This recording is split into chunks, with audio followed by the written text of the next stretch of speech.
मुस्किलावनो दङ मानो होनबा दिनै हरावबो एसेबां बार खोलो खोलो अख्रा हादों थिलबारफोरा माने बुखांजोबलांदों ओरैबायदि माने लुथुर लथार गथ' गथाय मा खालायबावनो आलाय सिलाय नालाय जि जोम गुवाहाटी नोगोरमानि नलपारा थुलुंसिगुरि गामिनि न' सेफायजानाय नखरफोरखौ खौरां लाहैदों बाक्सा जिल्ला बरमा कालजारनि गामिनि समाज सिबियारि बिपुल रामसियारि बिथाङा। थांनाय 3 जानुवारि सानखालि सोरखारनि हाग्रा बिफाना नलपारा थुलुंसिगुरि गामिनि 45 नखरनो जेबो गुमुर होआलासे बिथांमोननि थाग्रा न'फोरखौ थांनानै सेफायनानै होयो। जाहोनाव बे गामियाव रायजो जानाय नखर आरो सुबुंफोरा जानो थानो उन्दुनो जिरायनो गैयै मोनसे दुखुगोनां थासारियाव गोग्लैनो गोनां जायो। बेनि असिलायैनो दिनै नलपारा थुलुंसिगिरि गामिनि रायजो राजाफोरखौ बरमा कालजार गामिनि समाज सिबियारि बिपुल रामसियारि बिथाङा खौरां लाहैनायजों लोगोसे बिथांमोननो जोमग्रा कम्बल जाग्रा मुवा फिथाइ सामथाइ आरो 10,000 रांनि अनसुंथाइ होयो। लोगोसे बिथाङा दुखुआव गोग्लैनांनाय नलपारा थुलुंसिगुरि गामिनि सुबुंफोरनो जा एसे हायो बयबो अननानै मदद होनो खावलायो। जोंनि समाजनि गेजेराव जा माने गुवाहाटीयाव नलपारा गामियाव जिखिनि बनबाग खालामनानै थानाय गासै सुबुं बा जोंनि रायजो बर' रायजोनि गेजेराव जाखिनि सरकारा माने आलाय सिलाय खालामफैबाय न'फोरखौ दानफाय बा एबा बुफायलांबाय बिसोरो दिनै थानायनि थाखाय गोबां उसुबिदायाव गोग्लैना दङ। बेखौ जोङो दिनै मिडियानि बा सोरनिबा मबाइलाव नुनानै दिनै आं दुखु सहायनो हायैनि थाखाय आंनि खस्थ' खालामनाय जिखिनि आं बिथांमोनखौ दुखु नुनानै माने आं अननायजों बा इसिनि आलाय सिलायखौ नुनानै आं दिनै कम्बल एबा फैसा बाय आपेल गथ'फोरनि थाखाय आं होफैनाय जादों। बेफोरबायदि माने बयनोनो होबोनाय जादों। आं बिदि माने क'क्राझाराव सावथालफोरजों जेरै माने बर'फोरजों जादोंमोन बेयावबो आं किसु होनाय जादों आरो नरसिंबारि जिथु हिन्दु मुस्लिमनि गेजेराव जादोंमोन आं बेयावबो बाय खामायनाय जादों। खिन्थु आं बिदि मिडिया सिडिया लांनानै होनाय जायाखैमोन। खिन्थु आं दिनै फंबायमोनखौ जाहाथे आं मिडिया हिसाबै बा बड'लेण्ड दा फंबायमोनखौ लाफानाय जादों जाहाथे जोंनि हारिनि गेजेराव गासै अनलायनाया गुवार जालाङो बा बयबो सुबुङानो नुयो माने जाहाथे जोंनि बर' समाजा अरायबो थांनानै थाथों होननानैनो आं बेखिनिखौ माबानाय जादों। थारमाने आं सानो दा दिनै गुबुन हारियाथ' जोंनि बर' हारि हिसाबै बा बिदि खना खनला थानाय बर'फोरखौ जि माने आलाय सिलाय खालामनो माने बिथांमोनाथ' माने गुबुन हारि हिसाबै जोंखौ माने नायखाया।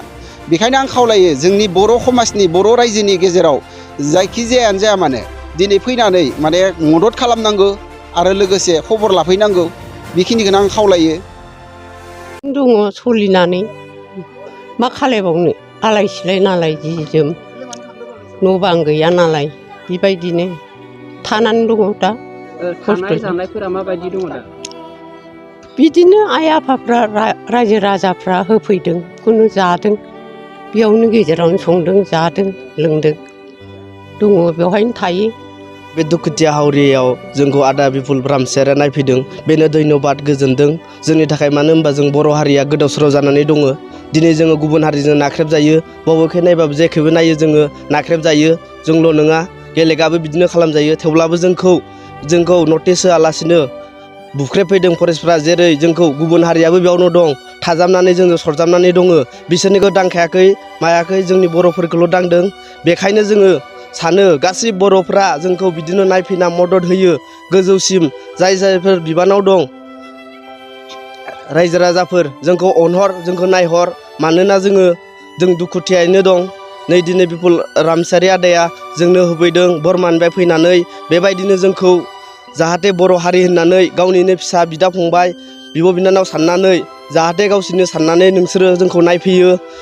बेखौनो जोङो बुंहरो जे जोंखौ जाय नायफैनाय आरो मानाय आदामोना जोंखौ अनसायफैदों नायफैदों जों दुखुथिया हावरियाफोरखौ बे आदामोननिसिम गोजोननाय थाबाय। आरो जोंखौ जाय नायफैदों होफैदों बिसोरनो गासिबो धन्यबाद जासिहरो। जाहाथे जोंखौ मोजाङै मोजां सिगांसिम बे जोंनि थानो जायगाखौ जों मोनफिनथों। मानोना जोङो थानोबो दा उसुबिदा जाना दं दैनि फारसे दैखौबो बायना जानांगौ गुबुन हारिया हरनोखौ एसे गोब्राब जादों।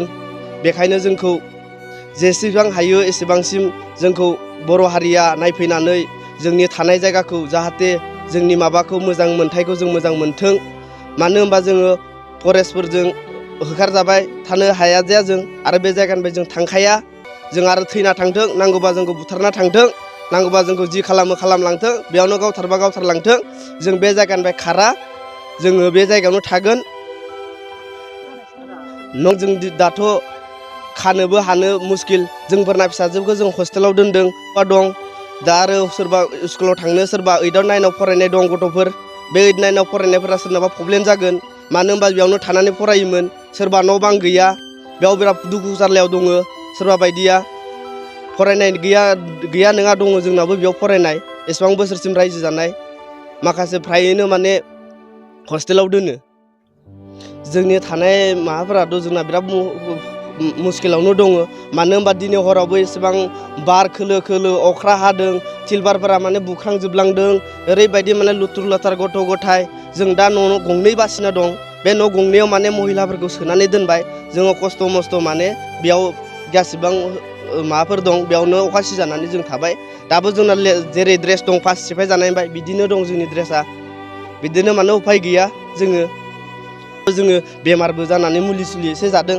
जोंनो सासे डाक्टर नांगौमोन डाक्टरनि गोनांथि गथ' गथाय सोरबा लोमजादों जोंहाबो हाजिरा थाङाबा फैसा थाखा गैया दिनै हाजिरा खनसे मावबासो जोङो माइरं गरसे मोनजायोमोन दाथ' जोङो डाक्टर हाजिरा गैया दिनैजों 6 दिन जालांबाय जोङो मा खालामनो मा मानो जोंथ' थांबाबो ओरै जाया जेखैबो जारला ओरैबो जारला जानानै दं जाने मोनसे गोजोनथाव खौरां चिरां जिल्लानि सिङाव थानाय बिजनी महकुमानि 1 नं बेथागाव गामियाव थानाय जिजास मेरी स्कुलाव 3 फोरोंगिरिनि गोनांथि जानानै फैदों गोसो गुदुं बिजाथिफोरा बे पस्टनि थाखाय एप्लाइ खालामनो हागोन बे पस्टआव एप्लाइ खालामनो थाखाय गोनांथि जानाय क्वालिफिकेशना जाबाय इंलिश आयदायाव MA पास जानाय जानो नांगोन मेथ्स आरो फिजिक्स आयदायाव MSc पास जानाय जानो नांगोन बिजाथिफोरा 15 फेब्रुवारि 2022 इं अक्ट'सिमनि गेजेराव गावबागाव बाय'डाटाखौ फरायसालियाव गथायहैनो हागोन बाय'डाटाखौ लाखिखांनायनि उनाव सानसे बिजाथिखौ इन्टारभिउनि थाखाय लेंहरनाय जागोन